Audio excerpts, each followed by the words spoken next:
नमस्कार दोस्तों, मैं डॉक्टर अजय शर्मा आज आपके लिए व्यंग लेकर आया हूँ और वो भी एक ऐसी हस्ती का जो व्यंग के क्षेत्र में एक पत्थर की लकीर की तरह है। व्यंग जीवन की श्रेष्ठ आलोचना है और जब हरिशंकर पारसाई के लेखन के संदर्भ में ये कही जाती है तो वो बात पत्थर की लकीर बन जाती है। सहज ढंग से चुभती हुई भाषा में अपनी बात कहकर गहरी से गहरी चोट कर देने की जैसी क्षमता परसाई में है, वह और किसी व्यंग्यकार में देखने को नहीं मिलती। उनके व्यंग हमारे आसपास की ज़िंदगी को उघाड़ कर इस प्रकार सामने रख देते हैं जैसे कि ऊपर से सीधी सादी दिखने वाली घटनाएं और स्थितियां नए अर्थ देने वाली लगने लगती हैं और उनके अंतर्निहित आशय दुराशय उजागर हो उठते हैं। ऐसा ही इनका एक व्यंग दो नाक वाले लोग। तो आइए सफ़र में शामिल हूँ। मैं उन्हें समझा रहा था कि लड़की की शादी में टीम टाम में व्यर्थ खर्च मत करो, पर वे बुजुर्ग कह रहे थे, आप ठीक कहते हैं, मगर रिश्तेदारों में नाक कट जाएगी। नाक उनकी काफ़ी लंबी थी। मेरा ख्याल है नाक की हिफाजत सबसे ज़्यादा इसी देश में होती है, और या तो नाक बहुत नरम होती है या छुरा तेज, जिससे छोटी सी बात में नाक कट जाती है। छोटे आदमी की नाक बहुत नाजुक होती है। यह छोटा आदमी नाक को छिपाकर क्यों नहीं रखता? कुछ बड़े आदमी जिनकी हैसियत है इस्पात की नाक अर्थात लोहे की नाक लगवा लेते हैं और चमड़े का रंग चढ़वा देते हैं। काला बाजार में जेल हो आए हैं। औरत खुलेआम दूसरे के साथ बॉक्स में सिनेमा देखती है। लड़की का सार्वजनिक गर्भपात हो चुका है। लोग उस तरह लिए नाक काटने को घूम रहे हैं, मगर काटे कैसे? नाक तो स्टील की है, चेहरे पर पहले जैसी ही फिट है और शोभा बढ़ा रही है। स्मगलिंग में पकड़े गए हैं, हथकड़ी पड़ी है, बाजार में से ले जाए जा रहे हैं। लोग नाक काटने को उत्सुक हैं, पर वे नाक को तिजोरी में रख कर आए और उसके बाद स्मगलिंग करने गए थे। पुलिस को खिला पिलाकर बरी होकर लौटेंगे और अपनी नाक को फिर पहन लेंगे। जो बहुत होशियार हैं वे नाक को तलवे में रखते हैं। तुम सारे शरीर में ढूंढो, नाक मिलेगी ही नहीं। नातिन की उम्र की दो लड़कियों से बलात्कार कर चुके हैं। जालसाजी और बैंक में धोखा देने में पकड़े जा चुके हैं। लोग नाक काटने को उतावले हैं, पर नाक मिलती ही नहीं। वह तो तलवे में है। कोई जीव शास्त्री अगर नाक की तलाश कर भी दे तो तलवे की नाक काटने से क्या होगा? नाक तो चेहरे पर ही कटे तो कुछ मतलब होता है। और जो नाक रखते ही नहीं हैं उन्हें तो कोई डर ही नहीं है। दो छेद हैं जिनसे सांस ले लेते हैं। कुछ नाकें गुलाब के पौधे की तरह होती हैं। कलम कर दो तो और अच्छी शाखाएं बढ़ने लगती हैं। फूल भी बढ़िया लगने लगते हैं। मैंने ऐसी फूल वाली खुशबूदार नाकें बहुत देखी हैं। जब खुशबू कम होने लगती है फिर ये कलम करा लेते हैं, जैसे किसी औरत को छेड़ दिया और जूते खा गए। जूते खा गए अजब मुहावरा है। जूते तो मारे जाते हैं, वे खाए नहीं जाते। मगर हम इतने ज़्यादा भुखमरे हैं कि जूते भी खा जाते हैं। नाक और तरह से भी बढ़ती है।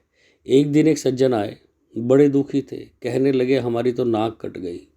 लड़की ने भागकर एक विजातीय लड़के से शादी कर ली। हम ब्राह्मण और लड़का कलाल। नाक कट गई साहब।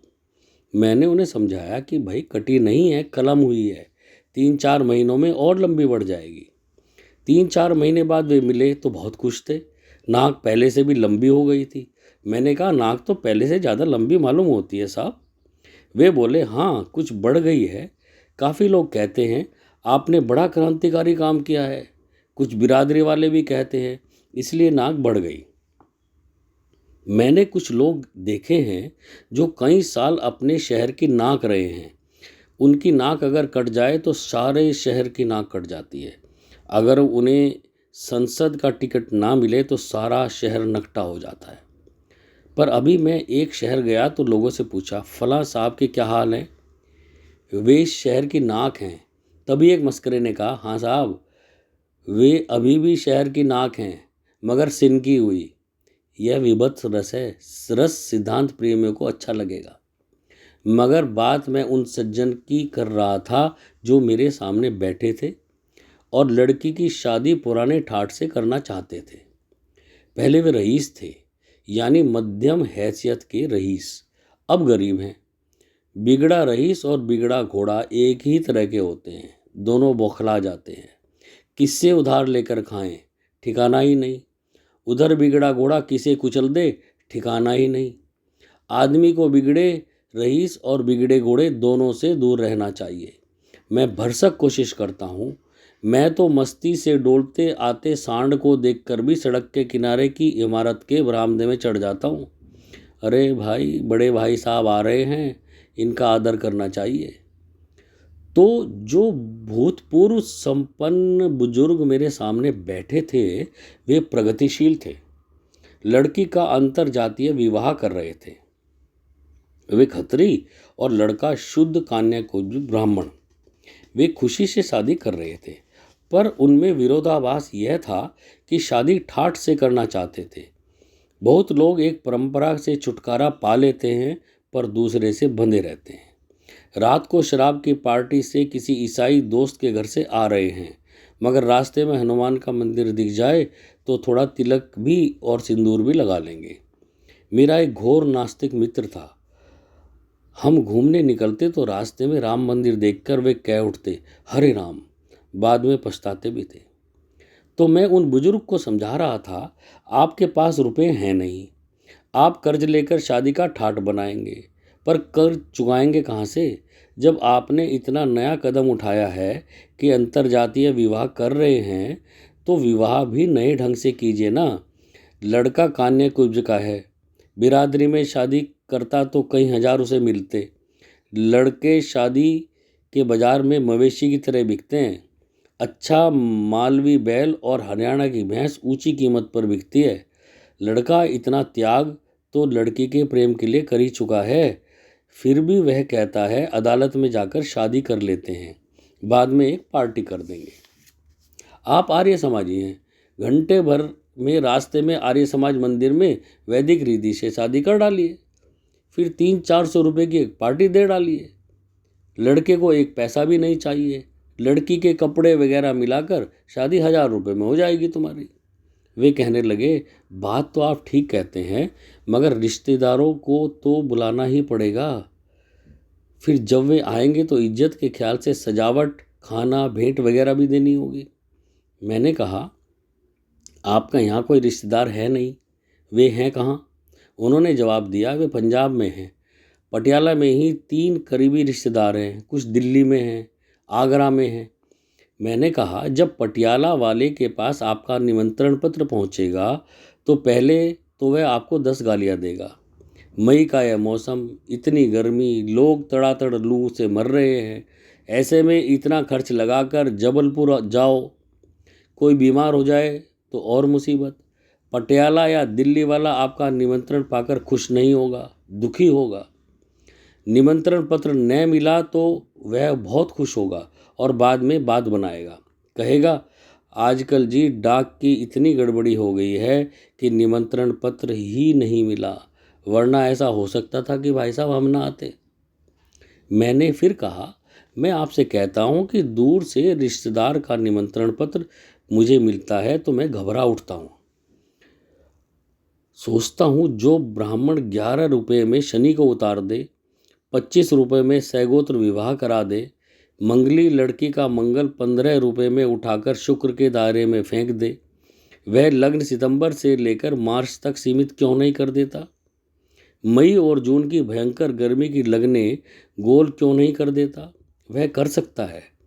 और फिर ईसाई और मुसलमानों में जब बिना लगन के शादी होती है तो क्या वर वधू मर जाते हैं? 8 प्रकार के विवाहों में जो गंधर्व विवाह है वह क्या है? वह यही शादी है जो आज होने लगा है कि लड़का लड़की भागकर कहीं शादी कर लेते हैं। इधर लड़की का बाप गुस्से में पुलिस में रिपोर्ट लिखवाता है कि अमुक लड़का हमारी नाबालिग लड़की को भगाकर ले गया है, मगर कुछ नहीं होता, क्योंकि लड़की मैट्रिक का सर्टिफिकेट साथ लेकर जाती है जिसमें जन्म तारीख लिखी होती है। वे कहने लगे, नहीं जी, रिश्तेदारों में नाक कट जाएगी। मैंने कहा, पटियाला से इतना किराया लगाकर नाक काटने इधर कोई नहीं आएगा। फिर पटियाला में कटी नाक को इधर कौन देखेगा? काट ले पटियाला में। वे थोड़ी देर गुमसुम बैठे रहे। मैंने कहा, देखिए जी, आप चाहें तो मैं पुरोहित हो जाता हूँ और घंटे भर में शादी करा देता हूँ। वे चौंके, कहने लगे, आपको शादी कराने की विधि आती है? मैंने कहा, हाँ, ब्राह्मण का बेटा हूँ। बुजुर्गों ने सोचा होगा कि लड़का नालायक निकल गया है तो किसी काम धंधे लायक ना रहे तो इसे कम से कम सत्यनारायण की कथा और विवाह विधि तो सिखाई दो। ये मैं बचपन में ही सीख गया था। मैंने आगे कहा, और बात यह है कि आजकल कौन संस्कृत समझता है और पंडित क्या कह रहा है इसे भी कौन सुनता है। वे तो अम और अ इतना ही जानते हैं। मैं इस तरह मंगल श्लोक पढ़ दूँ तो भी क्या कोई ध्यान नहीं देगा? ओम Jack and Jill went up the hill to fetch a pail of water. ओम Jack fell down and broke his crown and Jill came trembling after मम कुरियास रामंगलम। इसे वैदिक मंत्र ही समझेंगे।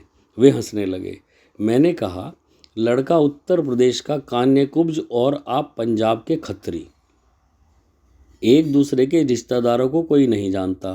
आप एक सलाह मेरी मानिए, इससे कम में निपट जाएगा और नाक भी कटने से बच जाएगी। लड़के के पिता की मृत्यु हो चुकी है। आप घंटे भर में शादी करवा दीजिए। फिर रिश्तेदारों को चिट्ठियाँ लिखिए। इधर लड़के के पिता को तेज दिल का दौरा पड़ा। डॉक्टरों ने उम्मीद छोड़ दी थी। 2-3 घंटे वे किसी तरह जी सकते थे।